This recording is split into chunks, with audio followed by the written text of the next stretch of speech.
Okay, there's my face. Looking pretty good. Jeff Grubb Games Beat using YouTube, the YouTube gaming app to record this on my Android phone. This is a Pac-Man puzzle tour, and it is exactly what it looks like. It is a Candy Crush Saga clone. Match 5, really supposed to match 3, but matching 5 is good, just like in every other match 3 game as well. So let's just get right into it. Basically, what happens is all these ghosts come into the levels, and then you have to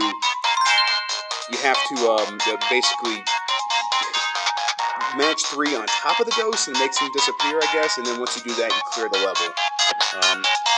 It's pretty.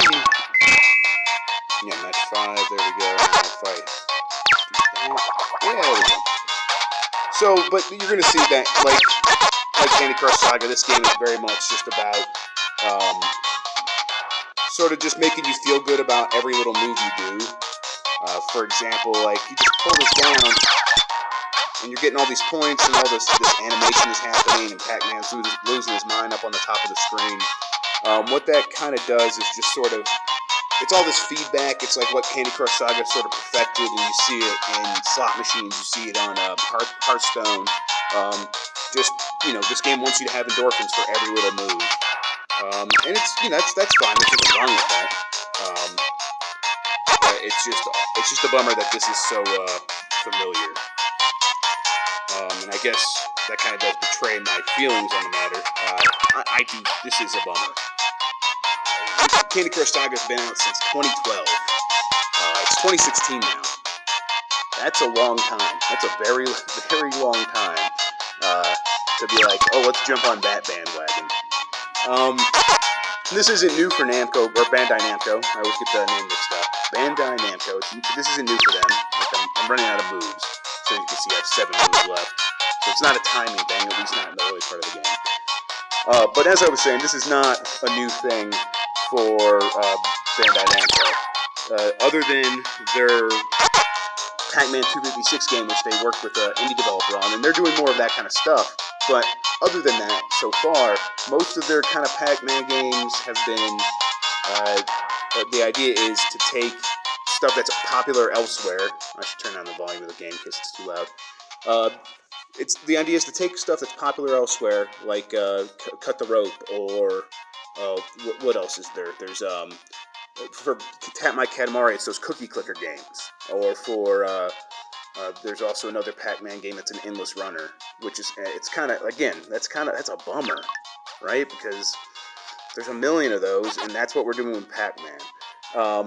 Now, it's like, again, it's not completely fair to just be like, that's all Bandai Namco is doing, because clearly they did Pac-Man 256, and that was decent. That's a fine game. With no Crossy Road. It's from the same developers that did Crossy Road, but it's still a fine game.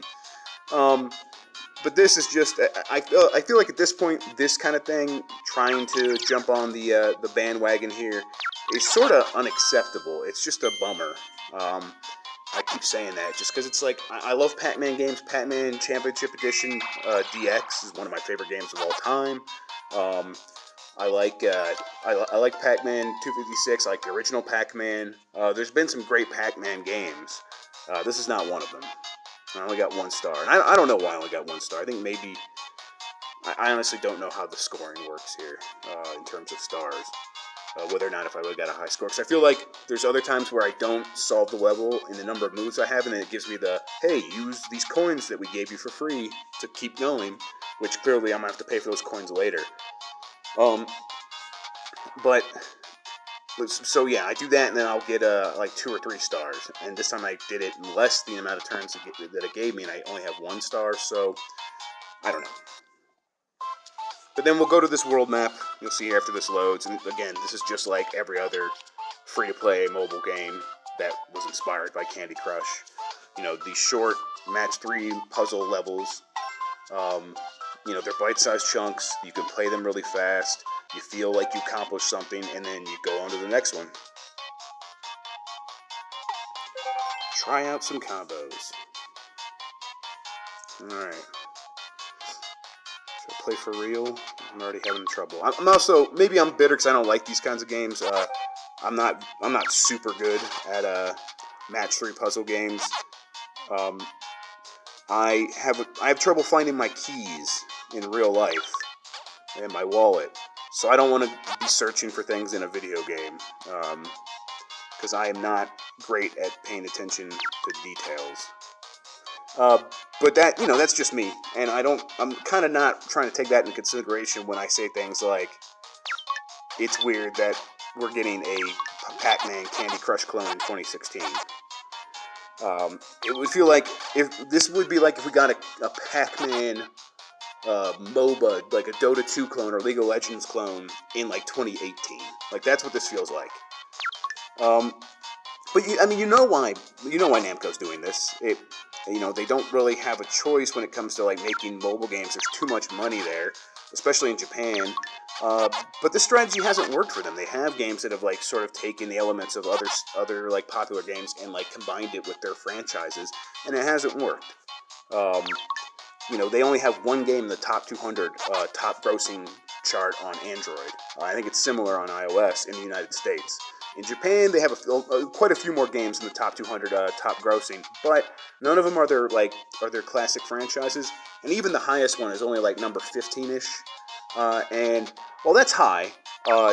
It turns out in mobile gaming, if you're not in the top 10 at least, and in Japan, if you're not in the top 2 to 3, you're not really making that much money.